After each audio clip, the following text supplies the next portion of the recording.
Previously, we've talked a lot about orbit, and we know that the moon orbits the Earth, and we know that the Earth orbits the sun.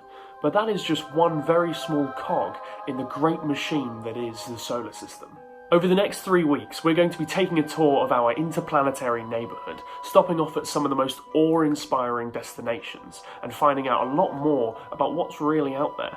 And there's no better place to start than the planets themselves. It's interesting to note as we travel through the solar system that all the planets are named after Roman gods, and all of their moons after Greek.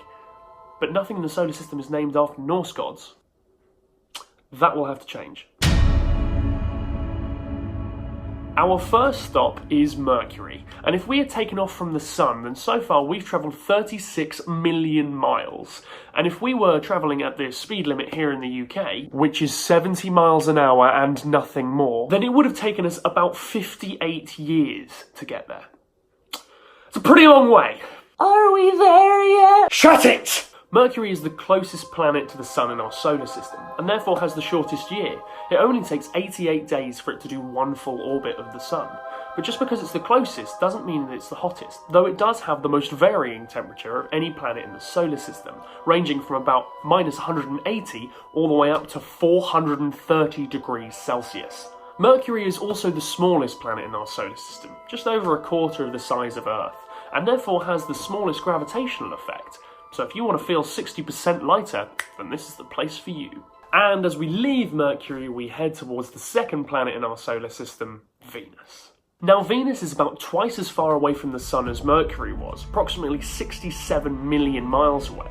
But it's still the hottest planet in the solar system, with temperatures averaging about 480 degrees Celsius. Being this much further away from the Sun than Mercury means that Venus's year is a little bit longer too, taking about 225 days to leave around the Sun. Interestingly though, Venus is the only planet in the solar system whose year is actually shorter than its day. It actually takes 243 days for it to have a day. Venus is just a little bit smaller than Earth, and therefore the gravity is about 90% of what we experience here. So if you feel like you can withstand the outrageous temperatures and the horrible atmosphere, then maybe you can go there and have a nice little walk round. The next destination on our tour is a planet that you know as well as I do. That's it. It's our home, planet Earth! Now, because we live here, we know more or less everything about it. But Earth is actually one of the most exciting planets in the solar system. Kinda boring. I mean, we're the only planet out there that can sustain life. That we know of. For now, we'll leave the Earth where it is 93 million miles from the Sun, and we'll head towards our next planet, Mars. Now, to get here, we'd have to travel 142 million miles from the Sun, which means that if we were to stay here for a year, then that year would last 687 days. And every one of those days would last the same amount of time as it would on Earth. Now, even though Mars is only just a little bit more than half the size of Earth, and its gravity less than 40% of it, it still has two moons, Phobos and Deimos. Mars is set to be the focal point for the next stage of space exploration, but good luck if you've already signed up to going there, because right now there are no plans to come back. In order to get to the next planet from Mars, we have to cross a treacherous plane in space, known as the asteroid belt. The asteroid belt is 93 million miles thick, the same distance that there is between the Sun and the Earth, and it's full of all sorts of stuff. Comets, asteroids, and even a dwarf planet known as Ceres.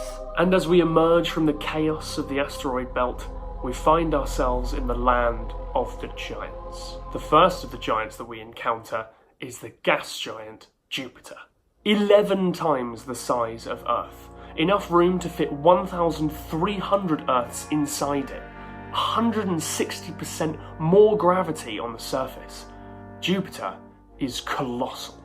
As well as having 79 moons, Jupiter sits almost 500 million miles from the Sun, which means that it takes almost 12 years for it to orbit around it just once. It also has an average surface temperature of minus 130 degrees. The next giant that we come across is arguably the most beautiful planet in the solar system, Saturn. Saturn's rings have been a topic of fascination for centuries, and within those rings sit 62 moons among a massive cloud of space dust.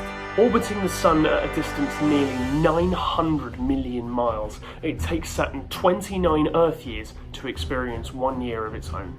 Though Saturn is only about 80% the size of Jupiter, they both have the same compositional makeup, just two gigantic floating balls of gas. Jupiter and Saturn are kind of heroes for us as well. They act as our protectors. Their massive size means that their gravity deflects asteroids and comets, which could be set on a collision course with Earth. Thank you, gas giants. In this ludicrous and immense land of giants, we have to travel almost 1 billion miles more before we arrive at our next destination, Uranus. There's Uranus right there. You see it? You see it? Dad, where's my anus? Oh, grow up! A year on Uranus is 84 times longer than it is here on Earth. And those are cold years, with average temperatures dropping to minus 200 degrees. It's not very common knowledge, but Uranus actually has some very faint rings of its own. But instead of appearing horizontal to the planet, they actually appear vertical. Within those rings actually sit 27 moons as well. And finally, travelling another 1 billion years before we hit our final destination, we have at last arrived at Neptune. Neptune's orbit sits almost 2.8 billion miles from the Sun, which means that if we were obeying the speed limit, it would have taken us 4,560 years to get here.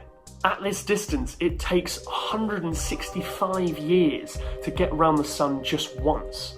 Neptune and Uranus are extremely similar. They're both more or less the exact same size, which is about 40% the size of Saturn, and they're both made of the exact same stuff: hydrogen, helium, and methane ice. Though we are a very long way from anything else, Neptune isn't alone. It does have 14 moons to keep it company. And there you have it, a complete tour of the planets in our solar system. But what about Pluto? Pluto is now classified as a dwarf planet, but it's not alone in that category, and it has some neighbours of its own, and we'll be discovering them very soon. It's amazing to think that all of this orbits around one star, and next week we'll be going over what makes our Sun so very special indeed. The human race has only been able... I'm going to do